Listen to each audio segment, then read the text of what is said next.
بسم الله الرحمن الرحيم السلام عليكم ورحمة الله وبركاته.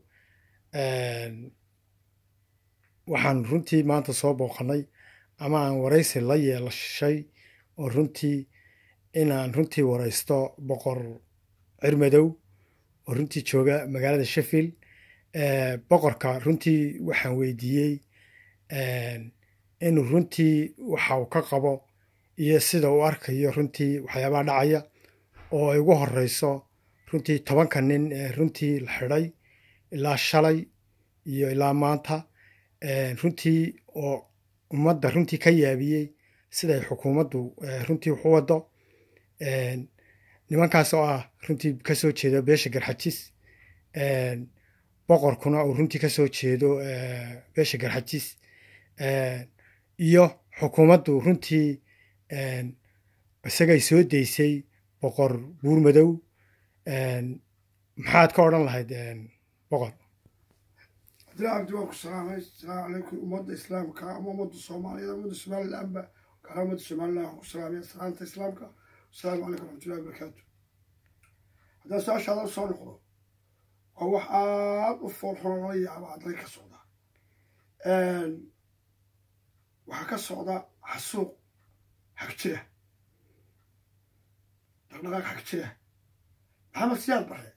waxa uu dawladdiisa dhamid ku luusay markuu isaaq raadsaday ee uu qarsaday qofkii isaaq uu arkay ama laana waxa islaam cod kala wax sameeyay meeshu yimaadaba uu jeel ku guray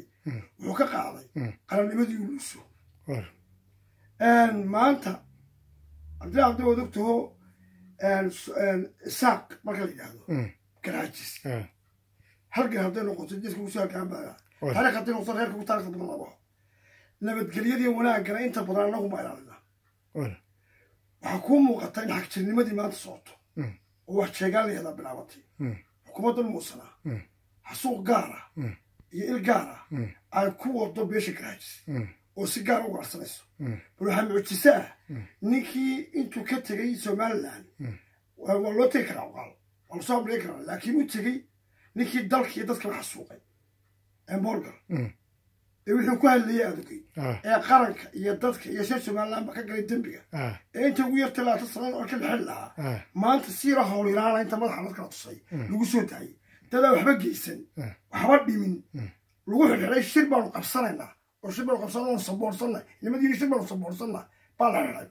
shirku dee cid ahal ugu yeeli maayo dalka iyo dadka qayb beer walba way shirtaa beesha garxajistay shirkooda ku qabsanaysaa dawladda dalta nabadgelyada حق كل هذه الدولة ولاقة أيدي كشريسة هل ولا ده وقفص أول ساعة صور أول ساعة وقفص حبرت على ساعة وقفص ما هذا هدي الشريين دقال قاضي وحسن وقتها ماشي حكتني ما ولا يطاي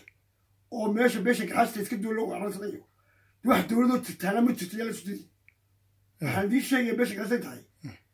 سوى السريع اللي يدفعوا هذا قبل سوى السريع اللي إذا ما قرأ كل حلو شيء وأني ولا ورا هنا بيحكي الحادث كذا إن يصدق دقيقة روضة وفعلا كلا دقال باكر عيد دول من وما قصر يعني شركة عيارة وان سبور صناعي ولا يتسناي إنك صار كعذر طارني هو رفر بدن يجي يلا هالكلام الله يجي يعني وشهر بدن يجي يلا وان سبور صناعي وأنا أجينا يوحي ولا أجينا ولا كسر بحيو شنو تشوق ما لا هالكهوش كسر boqor su-aasha ugu dambaysa maxay kula tahay inay Soomaaliland ku dambaynayso? waxay ku dambaynaysaa intuu ninkan haysto dagaal bay ku dambaynaysaa dagaalkana anagu ridi meynaa isagaa lagu ridaya ummaddeedii marka saa loo soo xasuuqo miyaanu daawanaynaa ma daawanayna dee ma daawanayna waxbaan iska celinaynaa nin walibana beeshiisa uu kala baxaya haddaan si deg dega looga soo jawaabo dadka loo soo deynin bolitiista ay xukuumaddu ka bixin waxay ogaatay in dagaal ka dhacayo waxaan u sheegaya ciidamada qaranka wixii ku jira ama booliska qolaska ay garaajisay inay si deg deg uga baxaan oo beeshooda ku falaan والسلام عليكم ورحمة الله وبركاته.